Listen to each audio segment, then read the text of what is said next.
শিল্পী লগ্নজিতার পর এবার মধুবন্তী মুখার্জি সোশ্যাল মিডিয়ায় তিক্ত অভিজ্ঞতার কথা প্রকাশ। Viral video. মাঝদিয়ায় শো করতে গিয়ে লগ্নজিতার মতো অভিজ্ঞতার শিকার হন বলে সোশ্যাল মিডিয়ায় পোস্ট করে দাবি সঙ্গীত শিল্পী মধুবন্তী মুখার্জির। গত 21শে ডিসেম্বর এই ঘটনা। নিজের ফেসবুক পেজে সেই পোস্ট করেন তিনি। যদিও কর্তৃপক্ষ হস্তক্ষেপ করায় তিনি কোনো অভিযোগ দায়ের করেননি বলে দাবি তার। ভাইরাল সেই পোস্ট। উত্তরপাড়াতে বাড়িতে বসে শিল্পী জানান, আমি 18 বছর ধরে অনুষ্ঠান করি, এরকম হয়নি। সেদিন যা হয়েছে খুবই খারাপ। শিল্পীর স্বাধীনতা থাকা উচিত। ওখানকার আয়োজকরা খুব ভালো ছিলেন।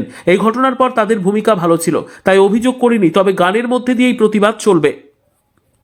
কবে প্রোগ্রাম ছিল? 21 তারিখ মানে 21শে ডিসেম্বর আমাদের অনুষ্ঠান ছিল। তো ওখান থেকে যারা কন্ট্যাক্ট করেছিলেন, যিনি কন্ট্যাক্ট করেছিলেন গৌতম বিশ্বাস, আবারও বলি ভীষণ ভদ্রলোক, শিক্ষিত মানুষ। উনি কোনো এক স্কুলের ওখানকার হেডমাস্টার। তো উনি বলেছিলেন আমাদের পরপর দুটো স্টেজ হয়, একটাতে লালন গীতি বাউল সঙ্গীত হবে আর একটাতে লোকসঙ্গীত পরিবেশন করতে হবে। তো আমি সেই মতোই যাই এবং ওখানকার পরিবেশ অত্যন্ত ভালো। এরকম পরিবেশ আমরা খুব কম জায়গাতেই পাই, এত ভালো পরিবেশ। বুঝতেই পারছেন, শুধুমাত্র লোকগানের ওপর অনুষ্ঠান। তো আমার সিলেকশনের মধ্যে একটি গান ছিল শাহ আব্দুল করিমের তোমরা কুঞ্জ সাজাও। প্রথম থেকে শেষ পর্যন্ত অডিয়েন্সের ভীষণ আমরা সহযোগিতা পাই। রীতিমতো ওনারা আমাদের সঙ্গে গান এবং গানের শেষে প্রশংসাও করেন ওনারা। কিন্তু হঠাৎ করে একজন ভদ্রলোক বলবো না, এক ব্যক্তি উঠে আসেন স্টেজে এবং রীতিমতো আমার হাত থেকে মাইক্রোফোনটা কেড়ে উনি বলেন, এই ধর্মের গান আমরা শুনবো না, জাতপাতের গান আমরা শুনবো না, আপনি অন্য গান করুন।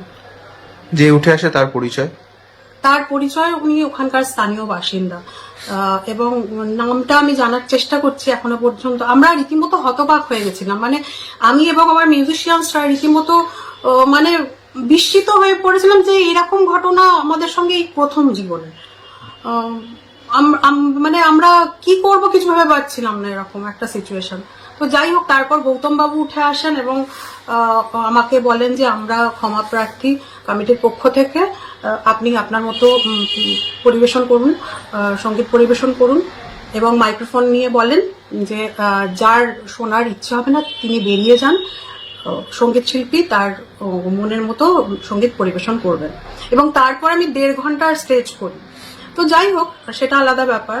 কিন্তু এরকম একটা ঘটনার যে সম্মুখীন কোনোদিন হতে হবে, এটা বিশ্বাস করুন আমি বা আমরা কেউ ভাবতে পারিনি। আর আমি স্টেপ হয়তো নিতাম, জানি না কতটা নিতে পারতাম, কারণ লগ্নজিতা ম্যামের এত রিনাউন্ড আর্টিস্ট, তার এফআইআরই নেওয়া হচ্ছিল না। আমার আদৌ অত দূর গিয়ে এফআইআর নেওয়া হবে কি হবে না। তারপর আমি আরো একটা ব্যাপার, আমি চাইনি যে একটা খারাপ মানুষের জন্য এতগুলো ভালো মানুষ সাফার করুক, এটাও একটা ব্যাপার। তারপর ভয় তো খানিকটা ছিলই, হ্যাঁ, এরকম ঘটনা যেহেতু প্রথম। তো যাই হোক, তো নামটা জানার চেষ্টা করছি, যদি জানতে পারি নিশ্চয়ই জানবো। শিল্পী হিসেবে একজন এই রকম ঘটনার সম্মুখীন, মানে এটা কি বলবেন, মানে সমাজে এটা কি বার্তা যাচ্ছে?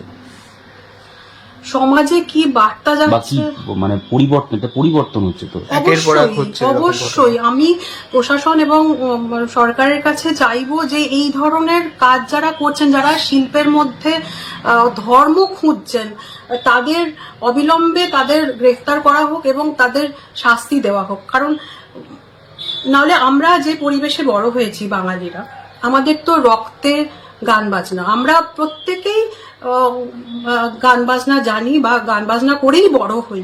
তো সেই গানের মধ্যে বা যে কোনো শিল্পের মধ্যে